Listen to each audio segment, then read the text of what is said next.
morning, students. In the last session, we discussed the adaptations exhibited in the aquatic medium like fresh water, marine water and brackish water, and another factor that is soil. Today, we are going to discuss another factor that is influencing the organism, that is pressure. The pressure changes dramatically with increase in the depth of the ocean. Generally, the animals which are living on the land face less than 1 atmospheric pressure at the sea level. As water is found to be heavier than the air, the aquatic animals, particularly the animals which are living in the ocean, river, they are going to face more problem. So they have to tackle this problem. So that means aquatic animals are more subjected to the pressure. For every 10-meter depth increase in ocean, there is an increase of 1 atmospheric pressure. For every 10-meter depth, there is an increase of 1 atmospheric pressure. So the animals exhibit special adaptations to survive in the particular conditions. For example, when you observe the fishes, these fishes are having a lateral line system. So this is a lateral line system, and this lateral line system is actually provided with a lateral line canal. In the lateral line canal, there are certain receptors which we called as a rheoreceptors, or also called as a pressure receptors. So the pressure receptors which are located or present in the lateral line canal can detect the pressure changes. So it helps the animal to move in the direction where it is subjected to less pressure. So these lateral line receptors helps to identifying the pressure.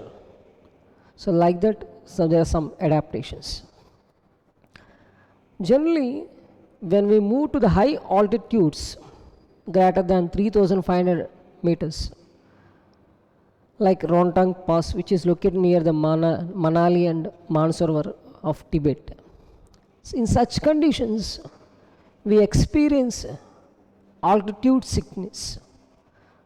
So at high altitudes greater than 3,500 meters above the sea level, the individual will experience a condition known as altitude sickness, which is characterized by the fatigue, nausea, heart palpitations.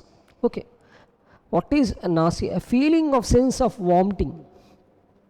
It is generally quite, that is, we can observe when we just moving to the high up to the hill. So a feeling of nausea is observed, and tiredness. Fatigue means getting easily tired, and heart palpitations.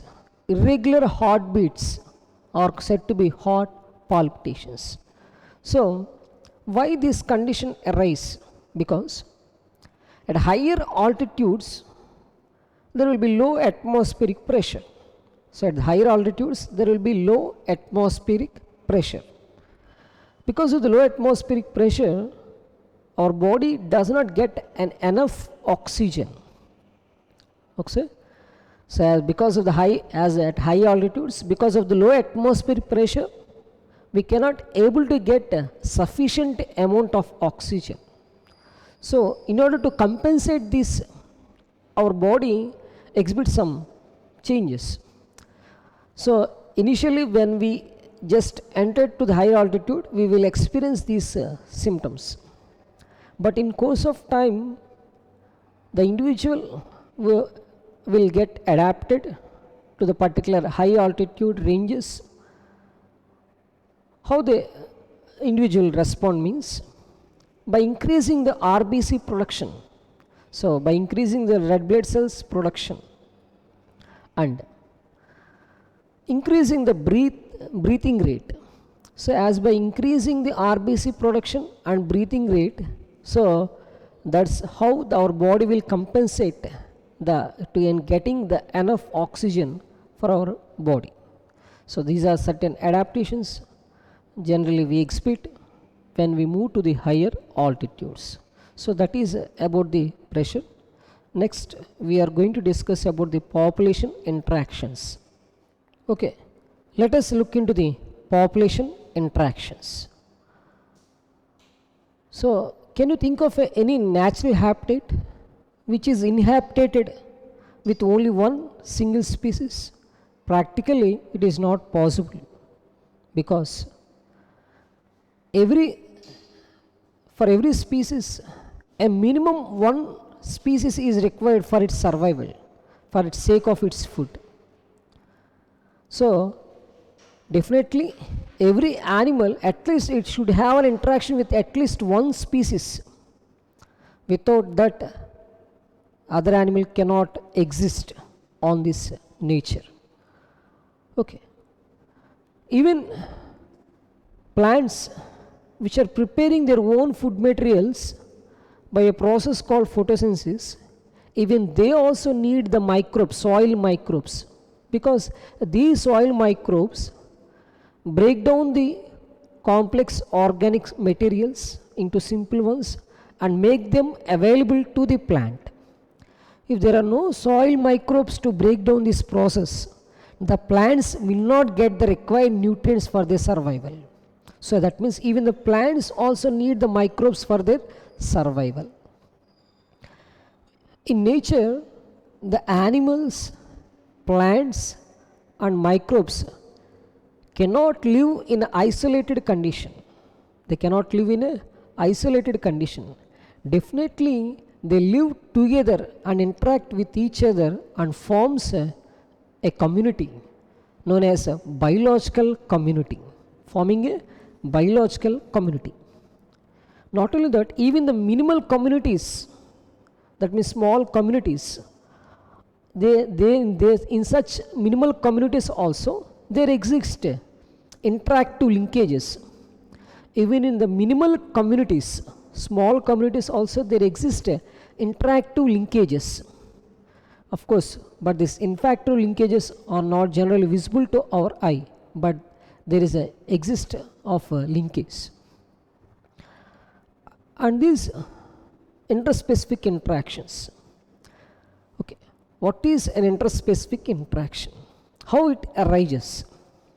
So the interaction between different kinds of species is called as a interspecific interaction. The interaction between different kinds of species is called as a interspecific interaction. It arises because of the interaction of the population members of different kinds of species. So these interspecific interaction arise because of the interaction between the population of two different species. Okay, and this interaction may be either beneficial or detrimental or maybe a neutral. So the interaction is either beneficial or detrimental or neutral to one of the species, to one of the interacting species, or to both of the interacting species. So two organisms are interacting. In this, the interaction, one of the partner may be benefited, or both the partners will be get benefited, or both they get harmed, or one will be benefited, other will be neither benefited nor harmed. So based on this, there are different kinds of interactions. Okay, basically there are 4 kinds of interactions. Generally we focus on it, that is parasitism,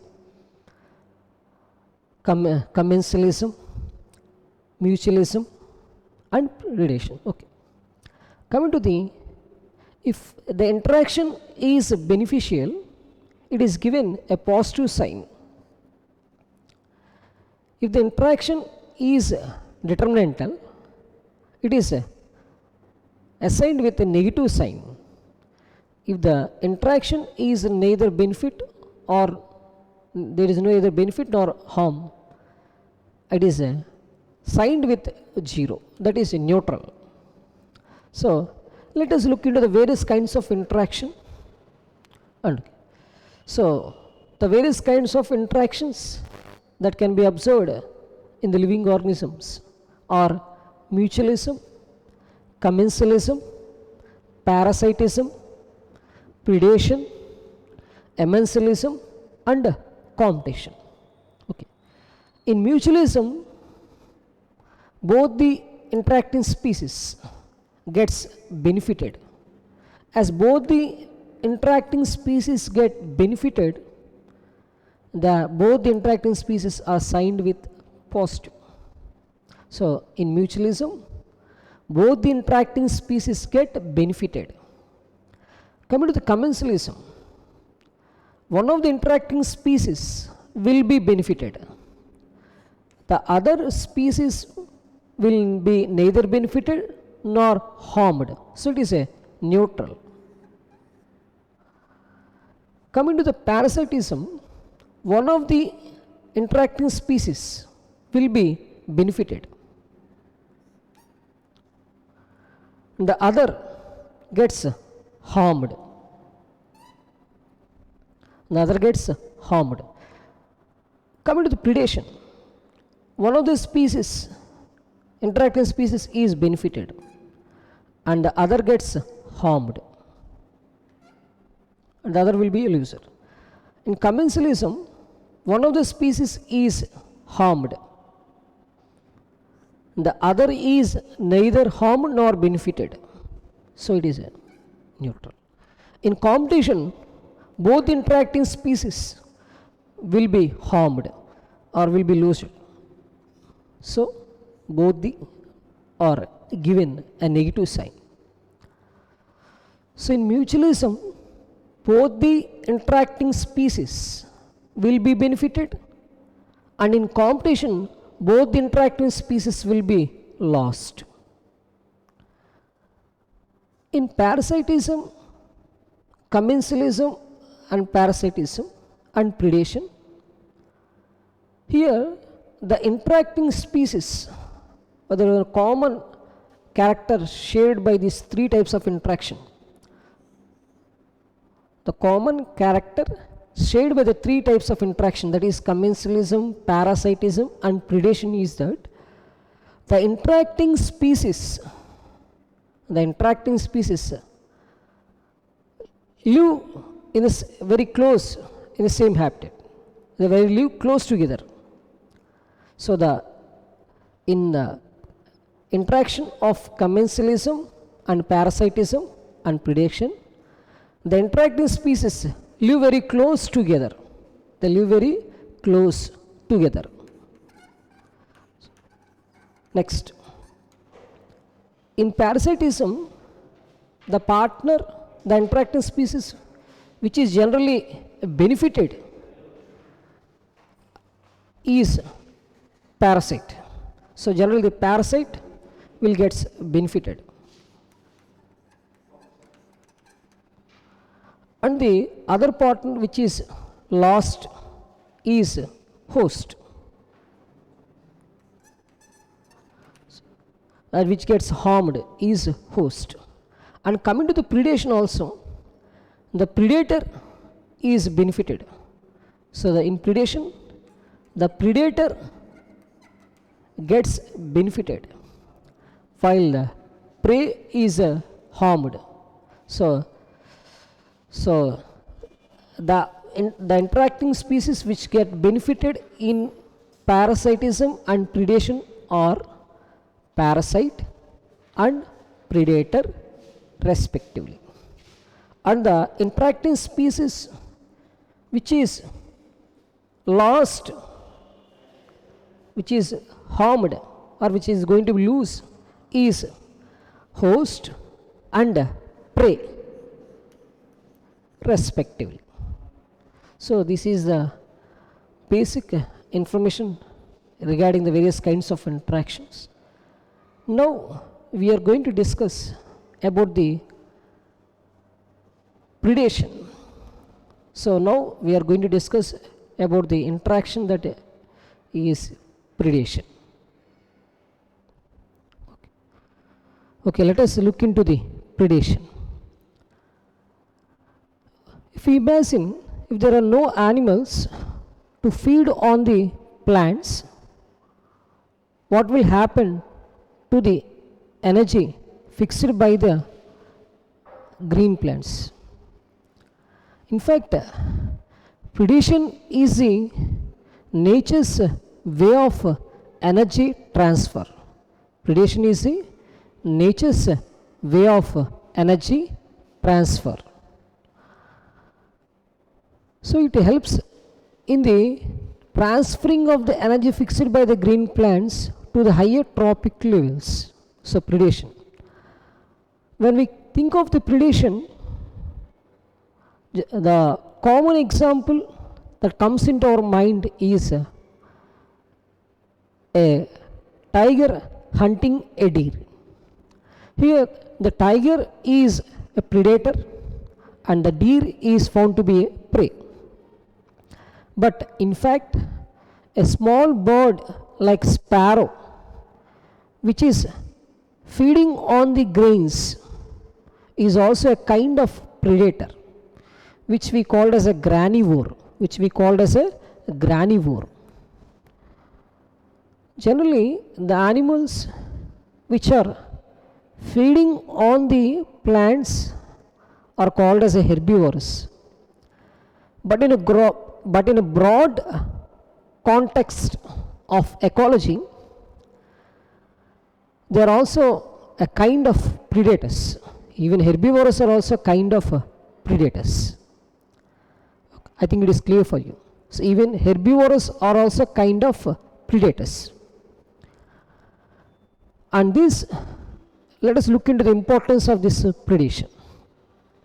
The predation acts as a conducts energy pipelines, for they help in the transfer of energy from the fixed by the green plants to the higher trophic levels. So the predation acts as an energy pipeline for the transfer of energies from the plants to the organisms of higher trophic levels.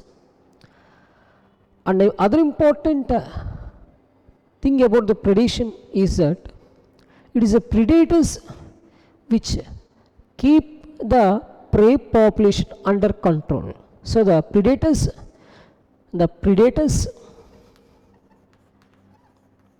keep the prey population under control. So they maintain the prey population under control. Suppose if there are no predators, what will happen means the prey species will multiply by a process called reproduction. As a result, their population densities will be increased and results in the instability in the particular ecosystem they are living. So in absence of the predators, the prey population will attain a high population densities, which results in the instability in the particular ecosystem. So predators are useful in transferring, predation is useful in transferring the energy from the lower trophic levels to the higher trophic levels, and they act as a conducting pipelines. Okay, so let us look into and they also keep the prey population under control. Now we will discuss about the roles of the predators. Okay, let us discuss about the role of predators. The predators maintain biological control So the predators play a very key role in maintaining the biological population under control. Let me give an example. When the prickly cactus pear species, was introduced in Australia in 1920, it caused a havoc in the rangeland. It has spread it to the vast millions of hectares of land. And finally, this invasive cactus species was brought in control only after the introduction of a predator, moth. So this moth has controlled the invasive cactus species. That means it has brought the control, population control. So prickly cactus species was when introduced in Australia in 1920. It caused a havoc in the rangeland. It has spread it to the millions of hectares of the land. And this invasive cactus species population came into control only after the introduction of a moth. So that is how the predators bring the biological control in the prey population. So this biological control even is adopted in the agriculture controlling of the pest. So this biological control method is adapted in agriculture pest control because the predators have an ability of controlling the prey population.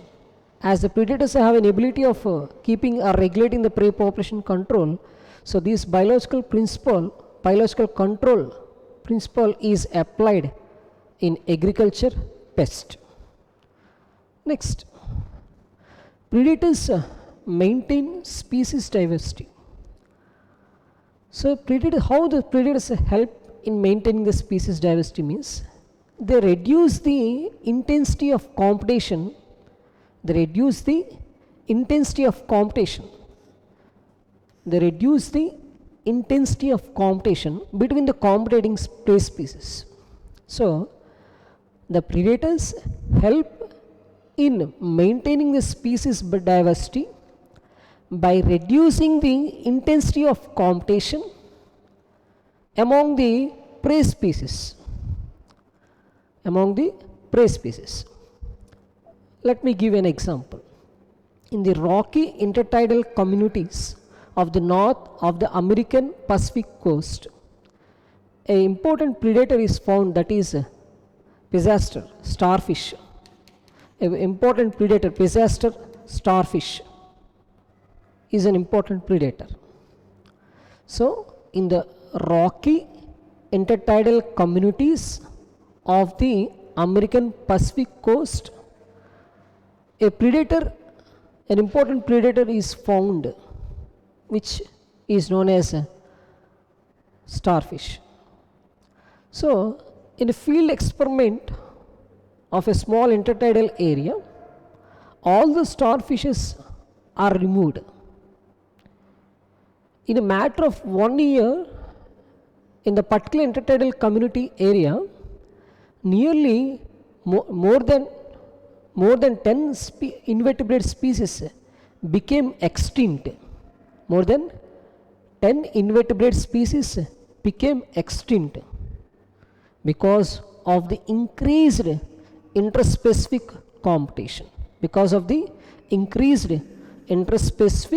competition. I think it is clear for you. So how the species help in maintaining species diversity? They help in increase the species diversity by reducing the intensity of competition among the prey species. In the rocky intertidal community of American Pacific coast, the important predator is a starfish. In a field experiment of a particular small intertidal area, all the starfishes are removed.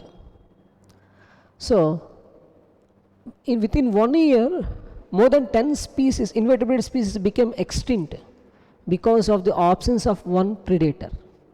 As there is no predator to reduce the competition between the prey species. What happened? There existed any more interspecific competition. As interspecific competition has increased more, it has led to the extinction of more than one invertebrate species. Next, we will discuss about the next concept related to the predators, role of predators. Okay, let us look into this concept. Predators are prudent, that means they are very practical to the prey. So the predators are practical to the prey. If the predator is too efficient, what will happen means it will overexploit its prey. So the prey might become extinct. Obviously, the predator, due to lack of food, it will also meet the same fate. If the predator is too efficient, then it overexploits its prey. Obviously, what will happen? There is a chance for prey to become extinct. As there is a chance for prey to become getting extinct, what will happen means the predator also, in course of time, the predator also, due to lack of food, it will also become extinct. So there is a reason why the predators are prudent. Like prey fool or they try to deceive the predator or avoid the predators. Let us look into the example. Some of the animals, their body color generally matches with the background color. Why? Because as the body color matches with their background color, they are not easily spotted by their predators. As the body color matches with the background color, they are not easily spotted by the predators. That is how they fool the predators. Many insects and frogs are found to be exhibiting this protective colorization, which we call as a camouflage. For example, when you observe the color of the tree snake, it is generally green in color, because this green color helps the snake to escape from its predator. As the body color matches with the tree color, they are not easily spotted by their predators. So this protective colorization helps deceive the predator and helps the prey to escape from the predator. That is how the predators will fool that is how the prey fool the predators. So prey deceive mosaginchadam. The prey deceive the predators. Next, some of the predators are poisonous. So as they are having a poisonous substances, they are avoided by the predators. As some of the prey are found to be having poison, thus they are avoided by their predators. So that is about say prey fool or deceive or avoid the predators. Next, prey defend by becoming distasteful to the predators. Let us look into this concept. Generally, the monarch butterfly becomes highly distasteful to his predator bird. The monarch butterfly becomes highly distasteful to its predator, that is bird. So this monarch butterfly acquires a poisonous chemical substance and makes itself distasteful to its predator bird. Interestingly, this particular monarch butterfly obtains this poisonous obtains this chemical substance by feeding on a poisonous weed during the caterpillar stage. So some of the predators, some of the prey become highly distasteful to their predators. So the monarch butterfly becomes highly distasteful to the bird, to his predator bird, because of acquiring a chemical substance in its body. And this chemical substance is acquired by this bird, by the prey, that is monarch butterfly, during its development stage, that is caterpillar stage, when feeds on the poisonous weed. So when it feeds on the poisonous weeds during the caterpillar stage, so this chemical substance is acquired by this monarch butterfly. Because of the presence of this chemical substances, it has become a distasteful to the bird. So here the predator is bird and the prey is monarch butterfly. So this monarch butterfly has gained a chemical substances during this development stage while feeding on the poisonous weed, which has made itself to become a distasteful to its predator, that is bird. So thus how the predators prey will escape. Okay, next, plants too also exhibit some defensive mechanism to escape from the predators. For plants, the predators are herbivorous. So herbivorous animals are the predators, are the main predators for the plants. Especially the problem is more severe with the plants, because as the plants cannot escape, because they cannot move from one place to another place, so they cannot escape from the predators. Nearly 25% of the insects are found to be phytophagous. Nearly 25% of the insects are found to be phytophagous, which feeds on the plant sap and certain nutritious substances. So for plants, herbivorous animals are the main predators. Nearly 25% of the insects are found to be phytophagous, which mainly feeds on the plant sap and pods. So as the plants cannot move from one place to another place, they have exhibited some morphological and chemical defenses. So they have chosen some morphological and chemical defenses to escape from their predators, that is herbivorous animals. Coming to the morphological adaptation, that is exhibited common morphological adaptation, that is exhibited by the plants, some plants. In some plants like acacia and cactus, we can find the presence of many spines. As there are many spines, the feeding animals generally won't try to feed on this particular plant. Thus, they are avoided feeding by their predators. Next, coming to the chemical defense.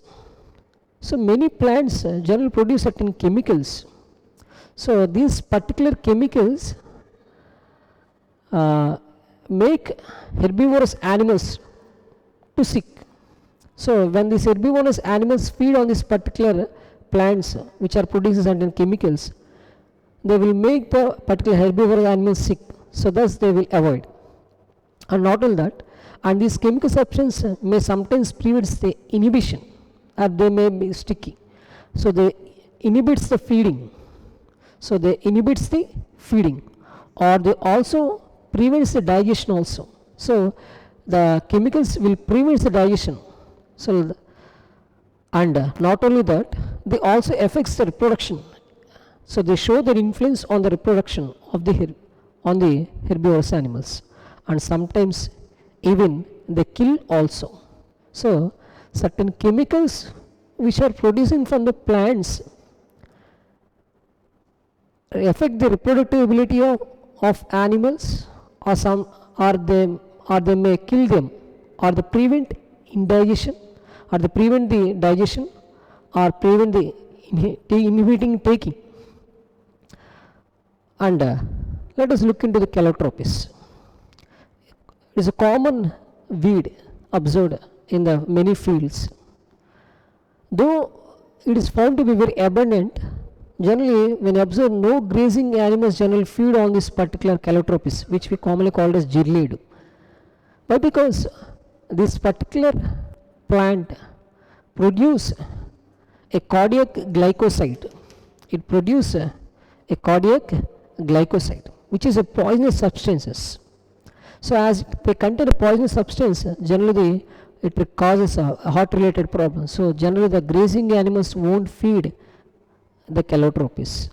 That is a reason.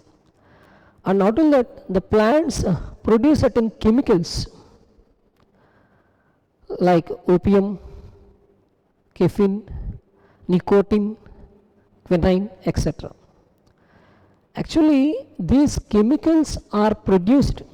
Actually, we use these chemical substances in a commercial scale, but these chemical substances are produced by the plants to defend against the browsers or grazing animals. So the plants produce certain chemical substances like nicotine, caffeine, quinine to prevent the grazing. So as to prevent the grazing or by the browsers. So this is generally seen here. So these chemical substances will prevent the grazing. So the Calotropis contains a poisonous weed known as cardiac glycoside. So because of the presence of this poisonous cardiac glycoside, the grazing animals generally avoid the feeding. And certain plants produce certain chemicals like nicotine, caffeine, quinine and opium, which are actually used in the commercial scale for the preparation of certain drugs also. But these chemicals are actually produced by the plants to avoid feeding by their grazing animals. So that is about the predation. In the tomorrow session, we will discuss about the other interaction, that is competition.